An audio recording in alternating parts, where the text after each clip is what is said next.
Habari yako ndugu yangu, wewe ni mzima wa afya. Nina ujumbe kwa ajili yako, naomba unisikilize japo dakika chache.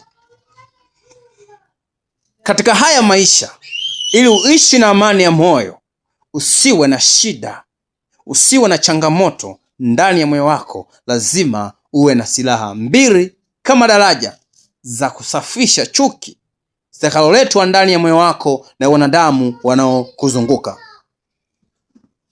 Jambo la kwanza, ukimya utakusaidia wewe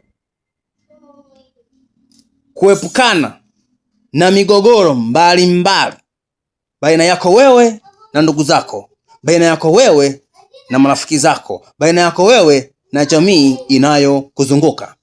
Mfano, unaweza kusikia jambo fulani, si mpaka uchukulie manani, uanze kudadavua, uanze kuchunguza kwa kina. Utatafuta matatizo na migogoro zisizokuwa za lazima. Bora umenyamaza, umefanya mambo yako, amkini tu jiepushe na hilo jambo lisikuasili.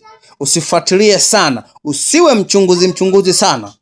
Utachunguza vitu ambavyo vinaweza kukuletea matatizo kwenye maisha yako ya kila siku. Waswahili wakasema, ukimchunguza sana bata, hauwezi ukamfanya kuwa kitoweo chako. Na jambo lingine,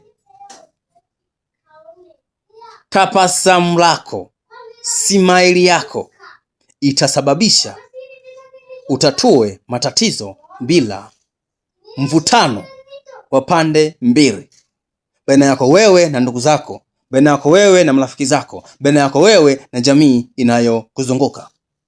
Kama kuna jambo unataka kutatua, usiwe na hasira kwenye maamuzi. Tanguliza furaha na uonekane uso wako una furaha bashasha, una smile bashasha hivi. Utatatua mgogoro wako bila changamoto yoyote.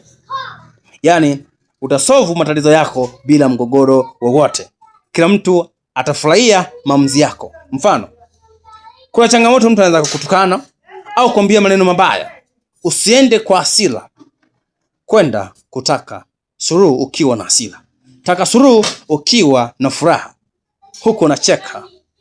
Hata kama una hasira, tengeneza furaha kwenye uso wako ili utatue matatizo yako bila mvutano baina ya pande mbili, ya wewe na huyo mtu ambaye unataka naye suluhu.